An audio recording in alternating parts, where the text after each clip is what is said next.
News of the day. Mr. Zimmerman, have you made a decision as to whether or not you want to testify in this case? With values that never die. There are certainly a lot of controversies or scandals brewing right now when it comes to the Obama administration. This is American Heartland with Dr. Grace. Dealing with the federal government is not always high-tech, and it's not always user-friendly. The stories that matter. This is a massive escalation in the tension here in Egypt. The issues that count. I don't know why the media tries to make this into a sensation.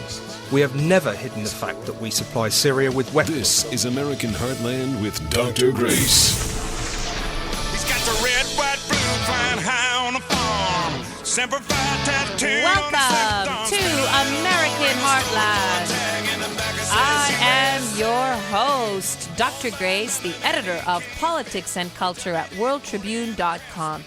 Thank you so much for listening. I appreciate that you take time out of your busy day to hear this broadcast. Well, what a week it has been. It's been a dizzying week. I'm completely exhausted by the news, and I'm someone who loves to follow the news. And the exhaustion is setting in because so much of the news is bad and depressing. Again, this week, we have bombshells galore. The most disturbing are coming out of what's going on in Iraq, and we'll get to that in a moment. But before we do, I want to address this week the tale of the two Erics. Two Erics made major headlines this week. One such headline has been pretty much blackballed by the mainstream media, but it's very important information on Benghazi. And the other Eric is making national headlines on both the mainstream media and every other single source of news in this country. Let's begin with the first Eric, who is the retired U.S. Air Force Major Eric Stahl. He delivered a bombshell interview about Benghazi to Bret Baier.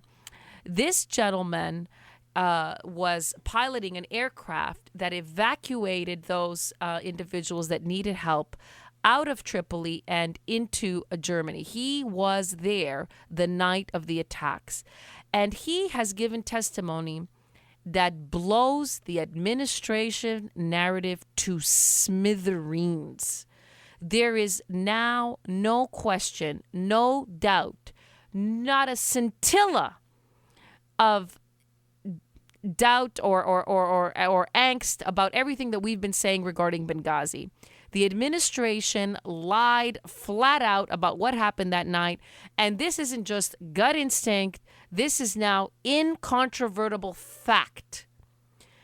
This major, this retired Air Force major, is saying that as a witness to what happened that night, there is no question that the intelligence community, the State Department, everybody knew immediately who had attacked the compound and what their motives were.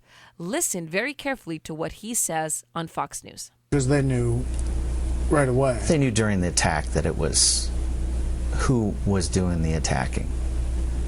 And they told you that? Yes. What specifically? How did they know? After they had left the consulate in Benghazi and went to the safe house, they were getting reports that cell phones, consulate cell phones, were being used to make calls to the attackers' higher-ups, I guess, what you can say. So they're getting real-time info that these cell phones that were State Department cell phones are being used by the bad guys to talk to their leadership. They didn't give any specifics. They just said that they knew while the attack was going on who was doing it. Can you believe it? They have known all along who is responsible. They probably know who they were talking to, since these were State Department phones, so they could easily track the numbers and investigate that. And you've got to think about what this means. Not only did they lie to the American people by fabricating that story about the YouTube video, but they have really dragged their heels in terms of pursuing those who are responsible. Remember how they deliberately tried to prevent the FBI from going there to conduct an investigation? And they have not been very proactive in bringing anybody to justice. And now we know that obviously they just don't care to capture whoever committed these atrocious acts on our compound and murdered 4 Americans. They really don't care. The evidence is there now right before our eyes. We know that on State Department cell phones, the American intelligence community knew exactly what they were saying, knew exactly who it was and who they were talking to. They knew immediately the nature of the attack. That's why somebody like Greg Hicks, the number 2 there in Libya, when he testified before Congress, he says that his jaw dropped when he heard what Susan Rice was saying on the Sunday talk shows. So finally, we have a retired Air Force major who has told us what really happened and how much information was known. This is now, I mean, if you're a liberal and you still want to maintain that the president and the Secretary of State, there's some kind of legitimacy to what they said in the weeks that followed, if you still want to maintain that based on this evidence, it just shows that you too are a liar and are hopeless. That's all it is, because these facts are simply undeniable. I believe, based on this kind of information, the former Secretary of State Hillary Clinton should not go anywhere near an important position ever again in her life. And we're going to get to her in a couple of minutes too. But even more than that, last week I called for the impeachment of the president based on the Bergdahl scandal. But this information about how he lied to the American people to win re-election on an issue that is vital to our national security, on an issue that had affected 4 Americans and their families that are still grieving this loss, that will forever grieve these losses. He lied. He should be forced by public pressure to be booted out of office based on this. The President of the United States has a sacred trust to the people when he speaks to them. And if he's caught in such a bald-faced lie, public opinion should be so outraged. The pressure should mount and mount and mount, forcing a resignation, let alone every other grounds we have to actually compel an impeachment. What's even more disturbing about all of this is that this major said that he was not interviewed at all by the Accountability Review Board. Remember, Hillary Clinton has cited this board as having been thorough, and they've put forward key suggestions that if we just abide by these suggestions, such a tragedy will never happen again. And all of us critics have been saying, well, that review board is a bunch of nonsense. And we have further confirmation of that because they didn't interview a pilot like this, who was there, a witness, who clearly has vital information. It shows you how sloppy the work of the review board was, how truly they didn't want to get to the bottom of anything at all. And there's another key point in this interview. He says that the military readiness on the eve of 9/11 should have been on high alert. They should have been postured in a position to anticipate an attack like this and be ready to come to the rescue in case such a thing happened. Remember that Dick Cheney has said that during the Bush years, he and the president were extremely vigilant in ensuring that on the eve of 9/11, every single time, all of the military tools at their disposal were on high alert, protecting key installations across the world because they feared that the jihadists would want a victory on 9/11. So he is saying that not only were they not on high alert, but in addition, even in the posture that they were, it could have taken them about an hour and a half to get off the ground and about 3 hours and 15 minutes to get there to rescue those in need. So at least 2 of the 4 might have been saved had they been given the order. We know also undeniably, you might say that it was negligence that allowed for Ambassador Chris Stevens to be killed because the demands for security weren't addressed. You might say, well, that was negligence. But How do you explain the 2 who died because the order to go and rescue them was never given? How do you explain that? That is a gross dereliction of duty. There is no explanation. And to this day, we still don't know what exactly was Obama doing that night, what exactly was the Secretary of State doing that night, and why did they, as we've been saying for months and months, basically tell everybody stand down, do nothing, and allow more casualties to be incurred. Fatalities, in fact, not just casualties. So a damning testimony by Major Eric Stahl, and this Benghazi story is only going to get worse and worse for Obama and Clinton. And another Eric made headlines this week. It is Eric Cantor, the leader of the House. He was basically ousted from his position because he lost his own seat. He lost his seat. He was defeated by Dave Bratt. And this is a story of truly David going up against Goliath. Eric Cantor was well funded, and the professor who challenged him, a Tea Party favorite, had just about $200,000 in his coffers, and yet a decisive victory over him, leading him to resign in his current position of leadership in the House. And so Eric Cantor goes down to defeat in an election, and the Tea Party scores its biggest victory yet.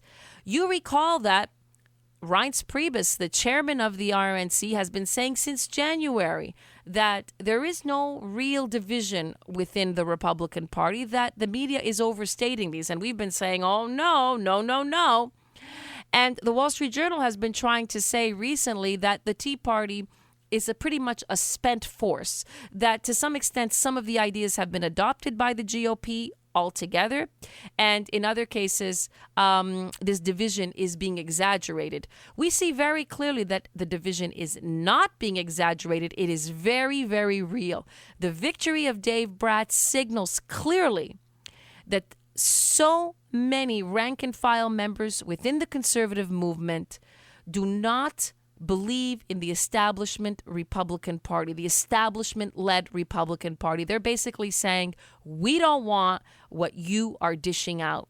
And the Wall Street Journal, following this tremendous defeat of Eric Cantor, is trying to downplay the significance of immigration reform in this defeat. There is no question about it. Eric Cantor is trying to have it both ways, and he was caught flat-footed in his immigration stance. As a result, Mr. Bratt was able to portray him as an individual who wanted amnesty, and this didn't play well, certainly not at a time in which we see our borders, our southern borders, being literally overtaken by a spigot. It's not a flow. It's beyond a leaky faucet. It's a waterfall of illegal immigrants entering our nation, and there is now a real pushback against this. What's interesting is you're not going to believe who suddenly says, wait a minute, we should stop looking down on the Tea Party. Check this out. This is Chris Matthews. Well, first of all, I don't think you can assume that the liberals are smarter than the conservative professors. I think that's crazy to talk like that. And it's exactly the attitude that the conservatives can't stand. I don't know which professor is more popular, but that doesn't mean it's a better professor, first of all. Secondly, I think that I was listening to Bratt last night. I listened to him today. I think he's very sophisticated for a politician. He's certainly up to the ranks of most politicians I've ever dealt with. He speaks in a speculative manner, in an intellectual manner. He can handle any debate on this program or my program. So this looking down our noses at Tea Party people has got to stop. They have a message. They're as American as any liberal is, and they're really angry about the failure of the system. I was over covering Eastern Europe when the wall came down, and what people didn't like, it wasn't the philosophy of communism they didn't like. It was the complete corruption of it, the failure of it to deliver to working people. And that's what this system is doing right now. We can't control the deficit. We can't control the debt. We can't control the border. What good is government good at? And that's the question that's happened on every issue we've covered on our show. Oh, my. Can you believe that that's Chris Matthews saying that? He sounds like a Republican, for crying out loud. He's talking about the frustration that the American people have regarding the debt, the deficit, and our borders. For a second, I almost thought that was Michael Savage talking or some other radio talk show host. You know, what is happening is that bit by bit, the rage that is burning in the hearts of the American people is bursting forward in these elections, and slowly, we are making it known. Our demands are reasonable, and we will not stop until we place this republic on a proper footing.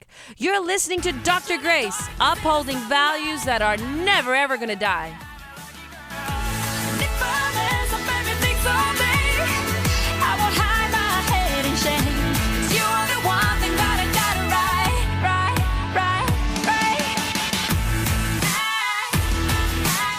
The stories that matter, the issues that count. This is American Heartland with Dr. Grace. The stories that matter, the issues that count. This is American Heartland with Dr. Grace. L-A-M-O-R-O-U-S, yeah. G-L-A-M-O-R-O-U-S.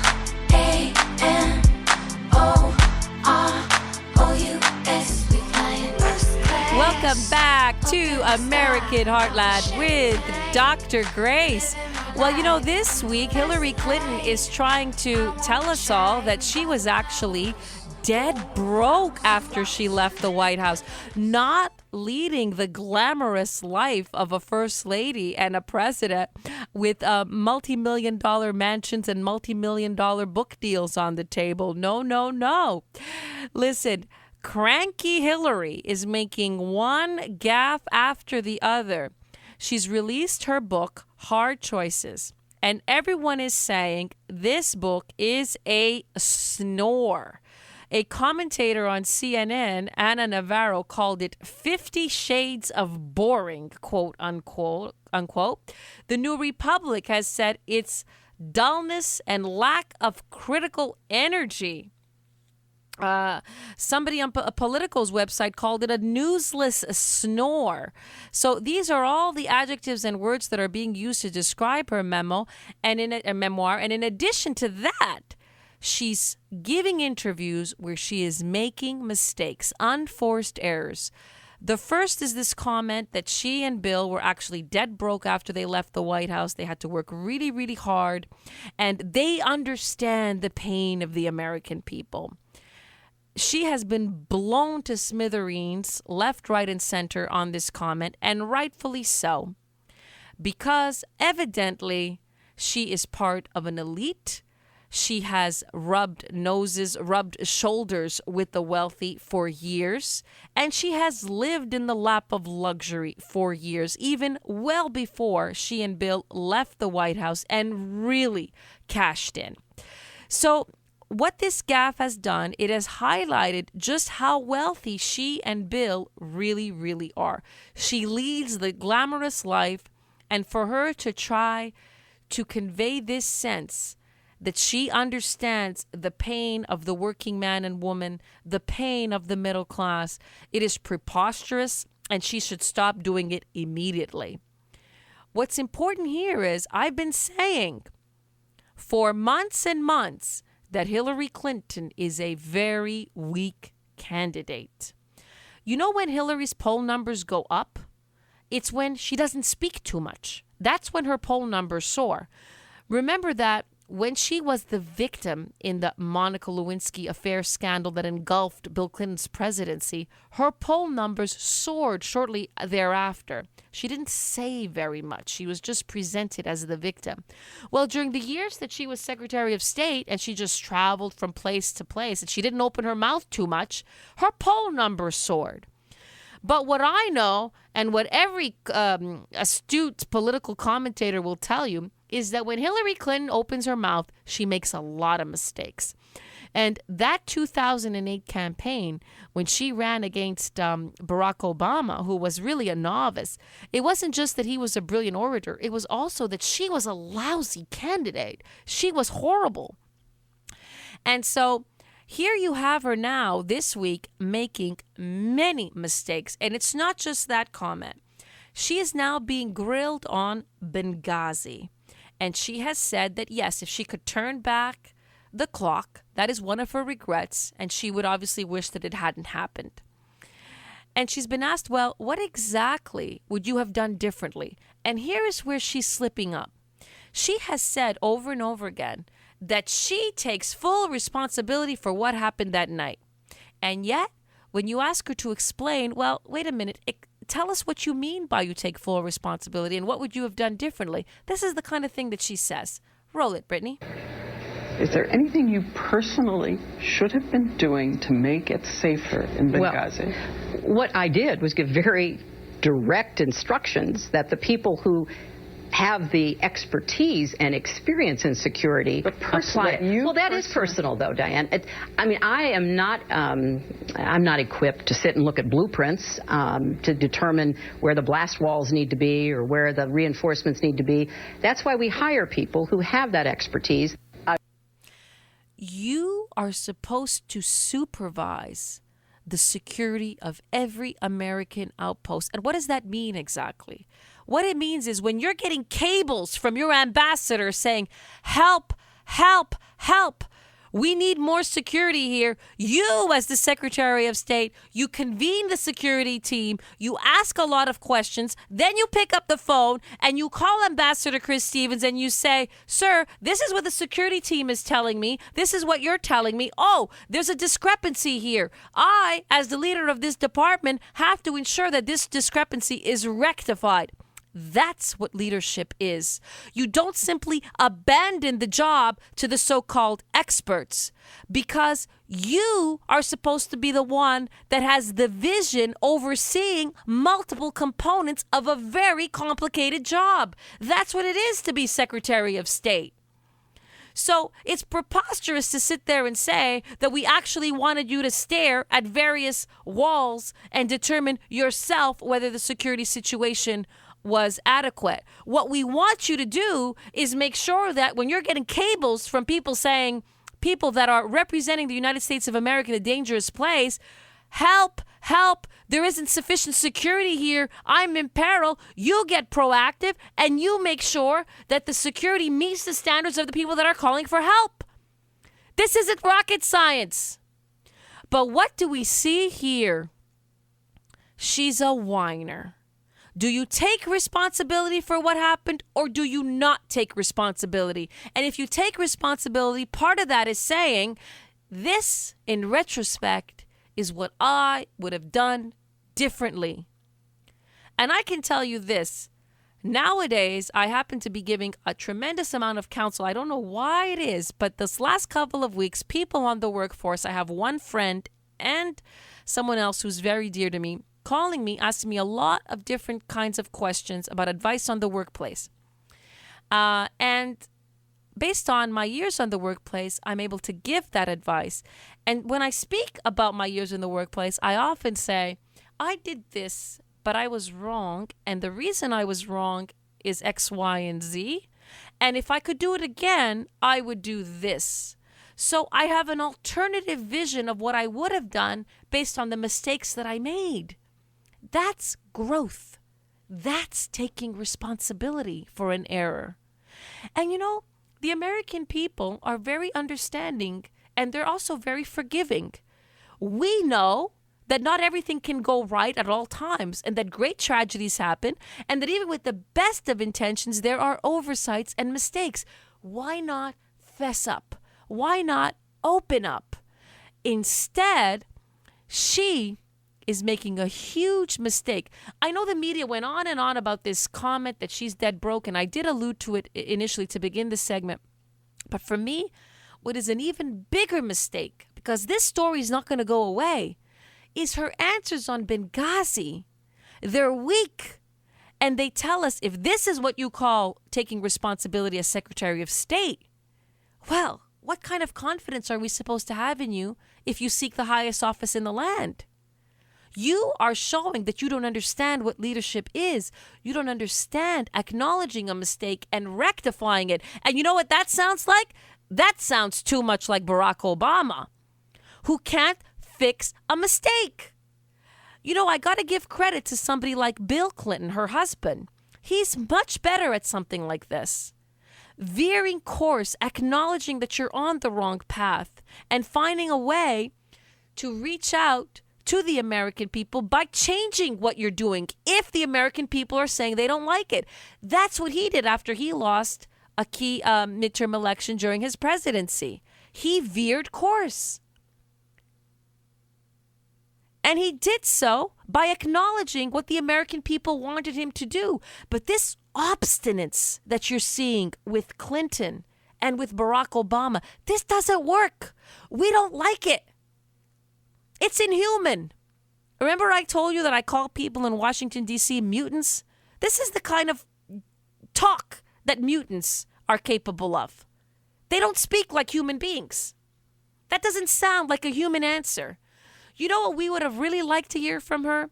You know, Hillary, when Benghazi was going on, what were you saying to Bill Clinton? What were you saying to your daughter? What were you saying to your mother? What were you really saying to the people that you confide in? Were you saying something like, oh my God, I messed up. I was focusing on China. I don't know what she was focusing on. I was focusing on some other part of the world, and this just slipped under the radar. What's the truth? Everybody makes mistakes. We're not all perfect. We're not infallible. And obviously when it happened, you acknowledged that you had overlooked something.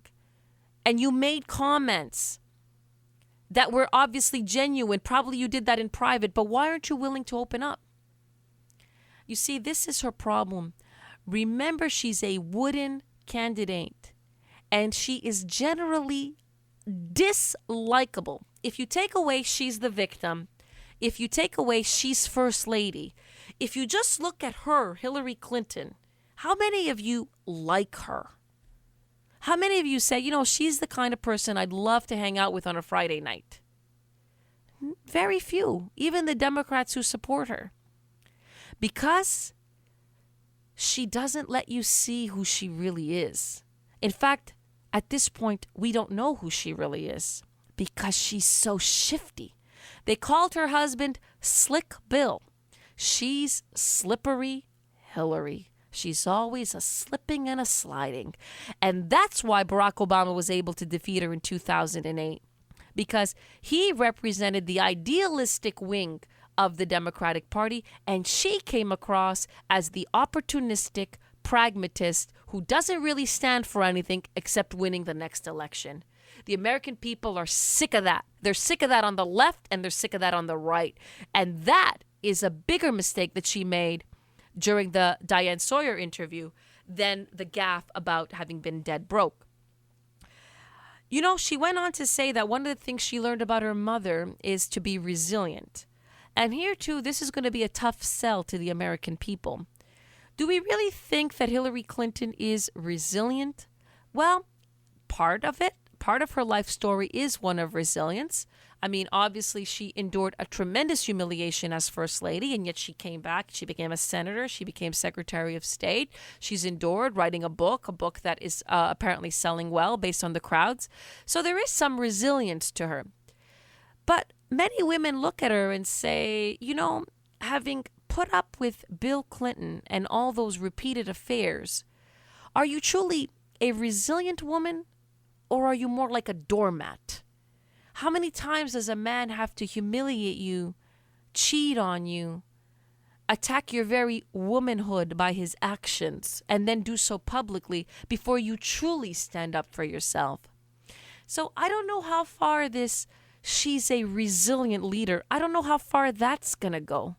Because when you look at her actions in her own marriage, that doesn't seem like resilience. That seems like weakness, not strength. I can tell you, I've been on the phone with many, many girlfriends where I'm saying, for crying out loud, stand up for yourself and leave the bastard. And at the moment where my friend does, or one of my sisters does, I say, good for you. You're showing strength. You're drawing the line. You're saying, I'm not a doormat. I'm not accepting to be mistreated. So again, this whole thing, her mother taught her to be resilient. I don't think that card's going to work either. Then you know what else she said during the Diane Sawyer interview? That during the 2008 campaign, there was so much sexism. There was so much talk about her hair. There was so much talk about her suit. There were comments made that were clearly sexist, and the implication, perhaps she didn't win because the public is sexist. And again, she's imitating Barack Obama. He's used the race card to his advantage. She thinks she's going to be able to use the sexist card to her advantage. But I'm telling you, it won't work. It won't work because it's not like we look at you and say, you're obviously clearly such a talented woman. You're obviously clearly so likable, so honest, so forthright. So what else could it be? Maybe it would work if your record was that stellar. Maybe it would work if you were a Margaret Thatcher, say, who truly built up her career herself, not rode her husband's coattails, truly had a lot of charm and grace, authenticity, and talent. And if she wasn't elected, we might say, well, we got to look at some other factor. But no, we don't have to look that far. It's you. It's what you say and what you don't say, and the mutant-like look on your face when you speak, your inability to connect. She couldn't connect with the people. She only won the primary in New Hampshire when she showed some tears because obviously her team was telling her, you can't connect. So it has nothing to do with whether or not Hillary Clinton was the subject or the victim of sexism during the 2008 campaign. And I really hope she doesn't go down that road. What's really going on is that slippery Hillary is deceitful. She can't be trusted. And when the American people see her, they see nothing other than Washington, D.C., politics as usual, a woman without principle, and a woman who lost her soul.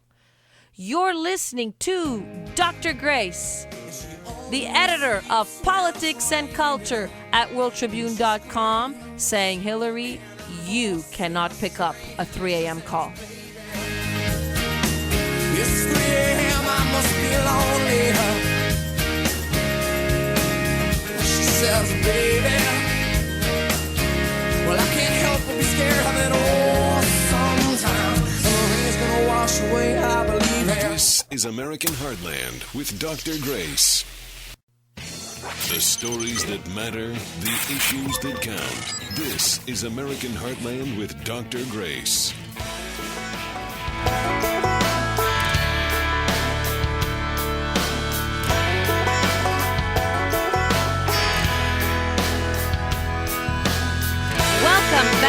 Welcome back. I'm Dr. Grace, the editor of Politics and Culture at worldtribune.com.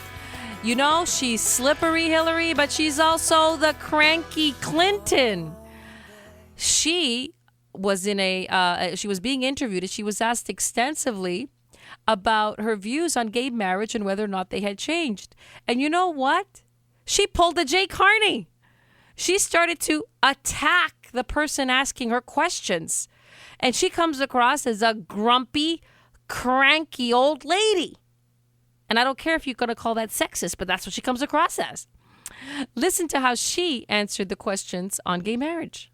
No, I understand, but a lot of people already believed in it back in the 90s. A lot of people already supported gay marriage. But yeah. to be fair, Terry, not that many. Yes, were there activists who were ahead of their time? Well, that was true in every human rights and civil rights movement. But the vast majority of Americans were just waking up to this issue and beginning to think about it and grasp it for the first time, and think about their neighbor down the street who deserved to have the same rights as they did, or their son or their daughter.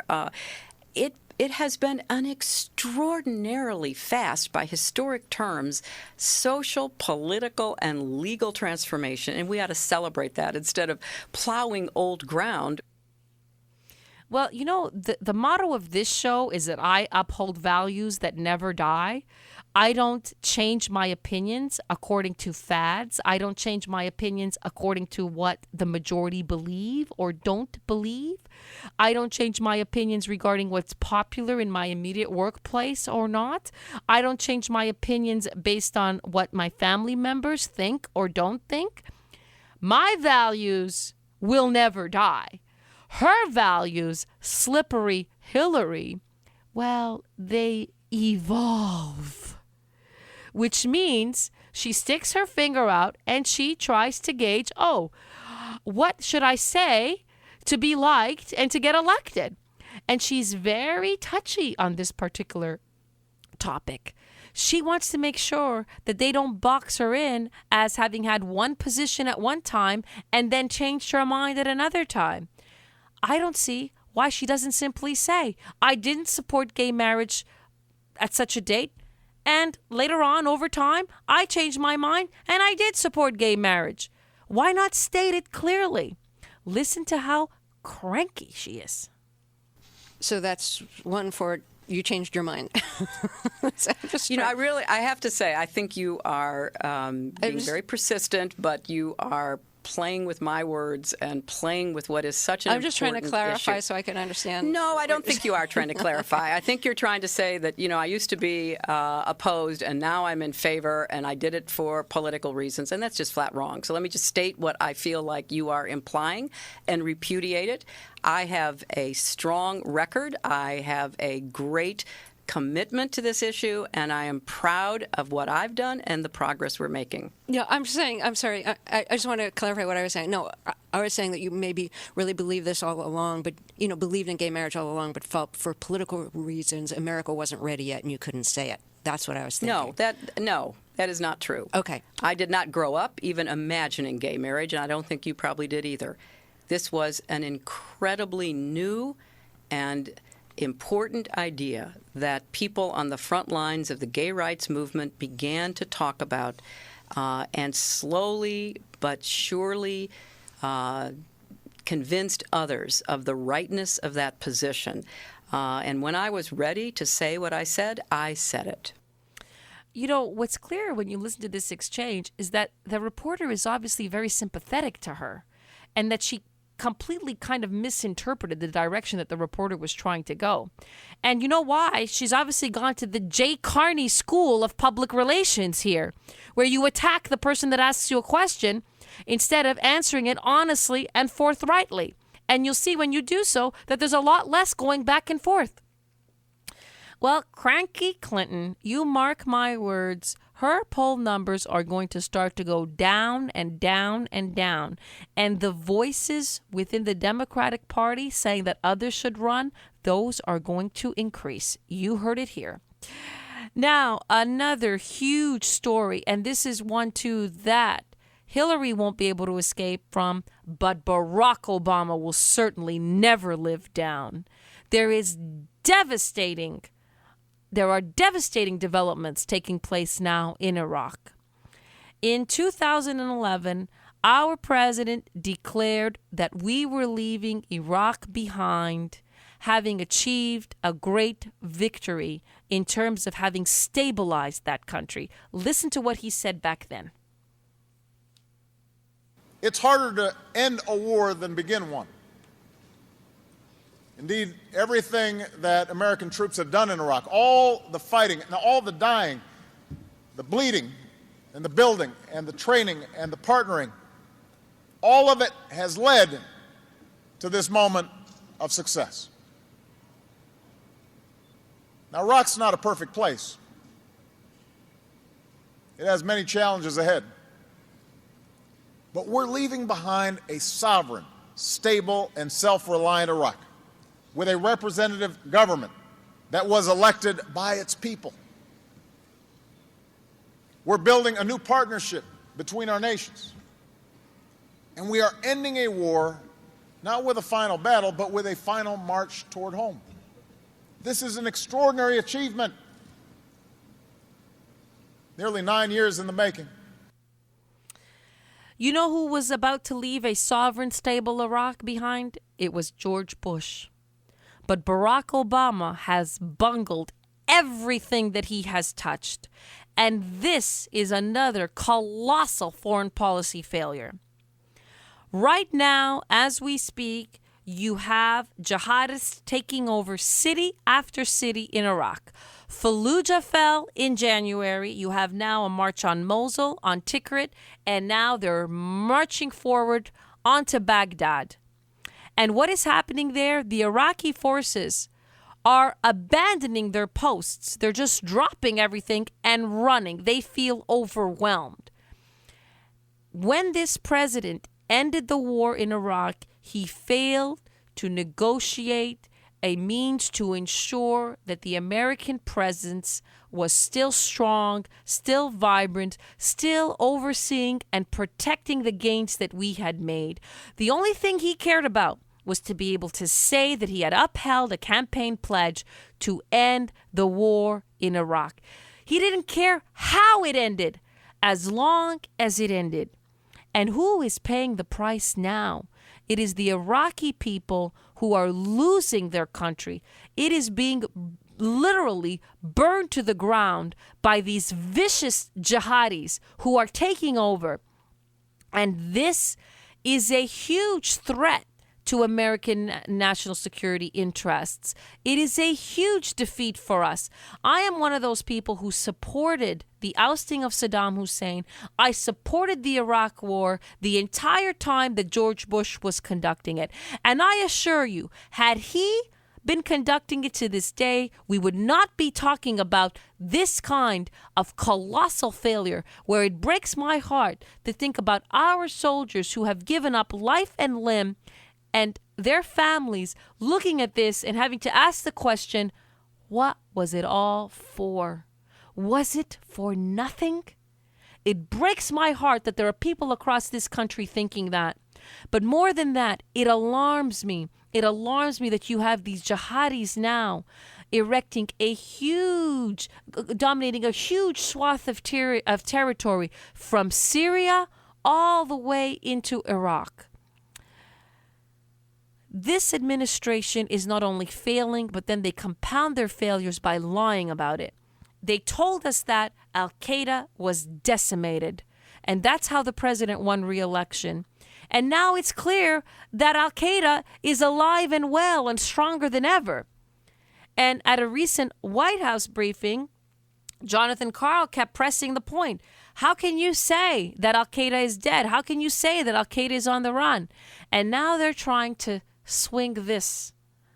They're trying to pull the wool over the American people's eyes by making a false, nonsensical distinction between quote-unquote core Al-Qaeda and Al-Qaeda affiliates. Who cares about this nonsensical distinction?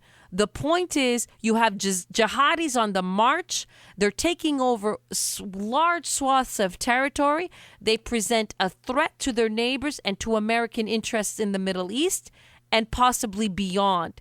That's the point. Listen to this. Senior officials in this White House have repeatedly over the years, and as recently as Tuesday, described as the president's top foreign policy accomplishments ending the war in Iraq and decimating and destroying core Al-Qaeda. Given what we're seeing now in Iraq, can you still claim those as two of your signature achievements? There is no question that the president pledged to end the war in Iraq, and he did. And that was... There's no war in Iraq right now? U.S. combat mission in Iraq. What is also the case, and what the president made clear as we wound down the war in Iraq, is that we need to be a good partner to the government in Iraq and provide the assistance that we can at their request to help them meet their security challenges. And we have done that. Ultimately, Iraq's future has to be decided through reconciliation of the in Iraq and a unified approach to dealing with the challenge posed by a group like the ISIL. And decimating and destroying core Al-Qaeda when Al-Qaeda-linked group is now in charge and control of major cities in the heart of Iraq? Well, within your question, you have made the appropriate distinction, which is core Iraq, based in Afghanistan and Pakistan, has unquestionably been severely compromised and decimated. I don't think anybody would disagree with that. You know, that's a distinction without a difference. It doesn't matter what you call them. It doesn't matter where they came from. The point is that the primary objective of our war in Iraq was to ensure that it wouldn't be a safe haven for terrorists. That was the point. And now it's being taken over by terrorists. Meaning what? Meaning the jihadis are winning and we are losing. Meaning you left Iraq and now we have to say that you left Iraq in defeat. That America has been defeated. That's the point. And I don't care about the other distinction he was trying to make between, U.S. combat mission came to an end. But it doesn't matter that there's still a war raging on in Iraq because now it's their problem. What about all those Iraqis who died as our partners based on a vision and a dream that we were there to implement? What about them? What about their sacrifice? There's no way to sugarcoat this, and there's no other language to use. This is a catastrophe, and it is clearly, squarely, unequivocally on the head of President Barack Hussein Obama. You're listening to Dr. Grace, speaking truth to power.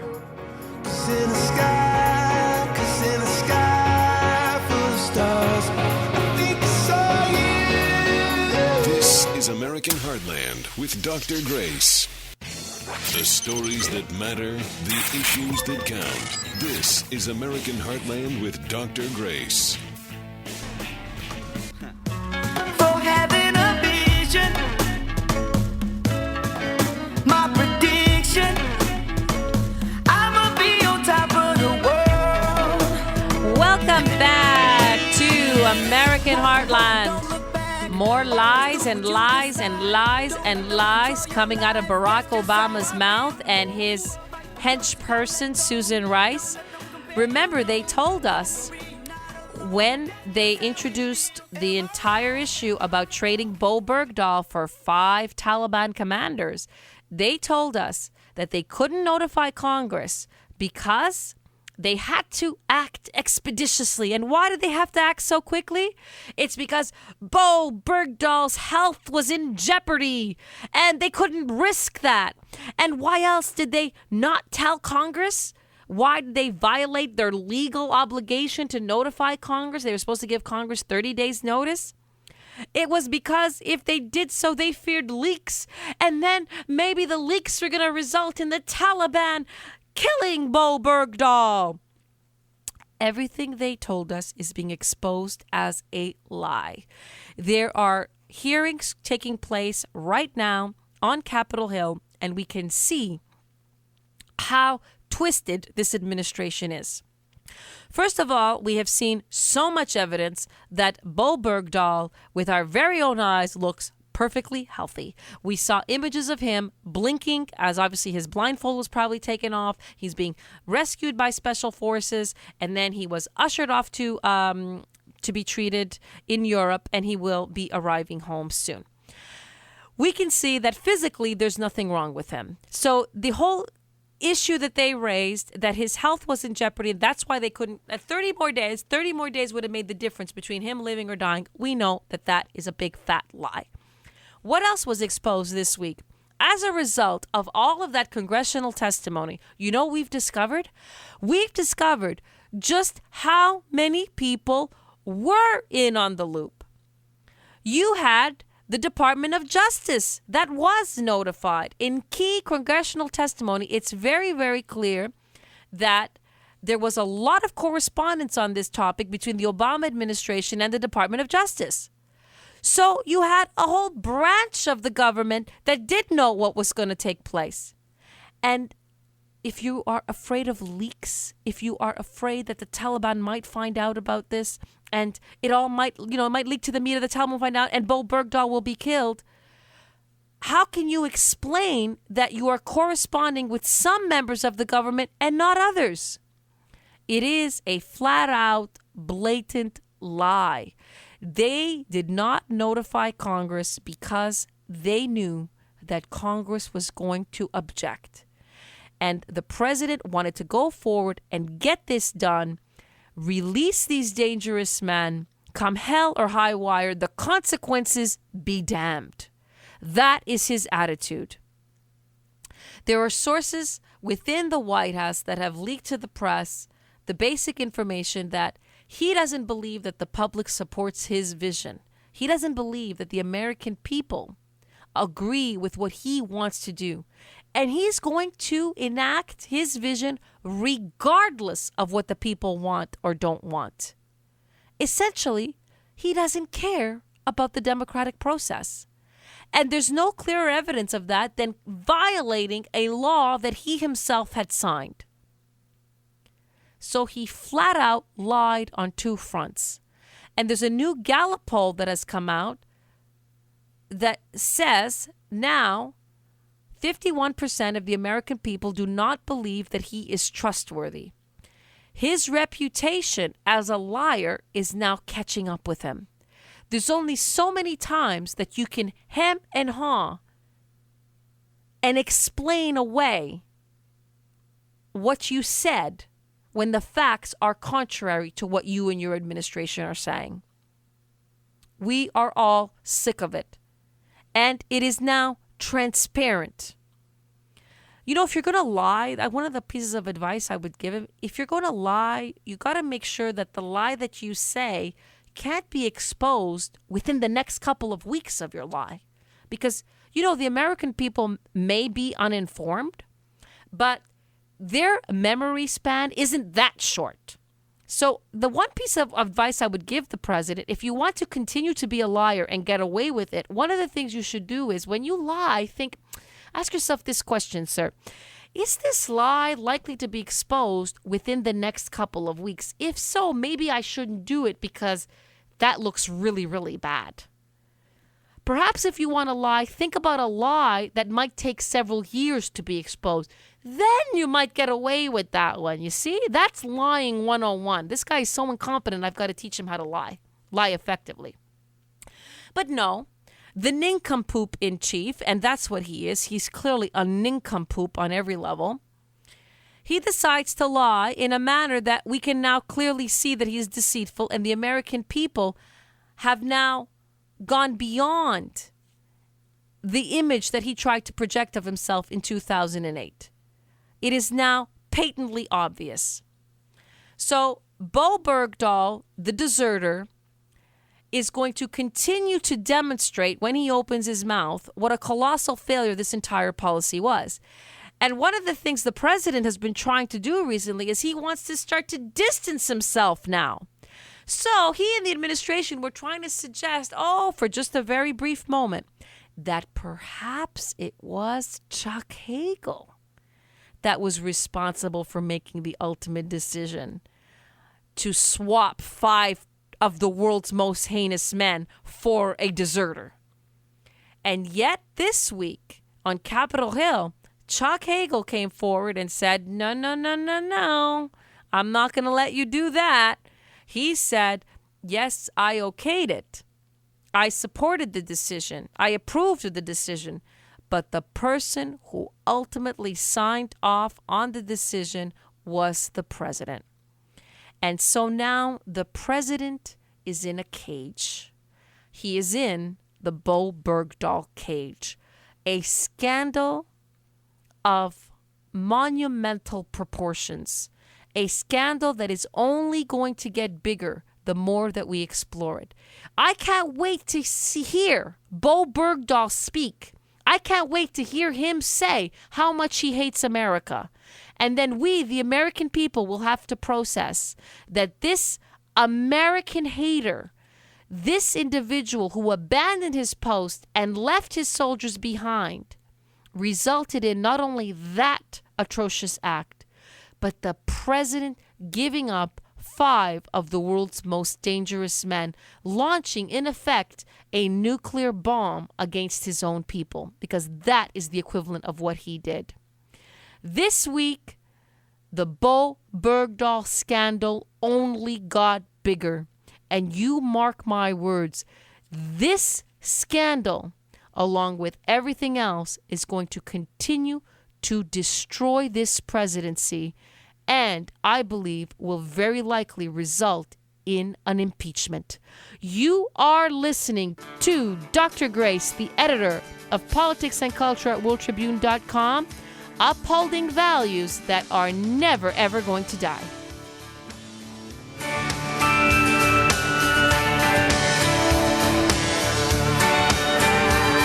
Well, if you ask me where I come from, here's what I tell everyone. I was born by God's dear grace in an extraordinary place. This is American Heartland with Dr. Grace.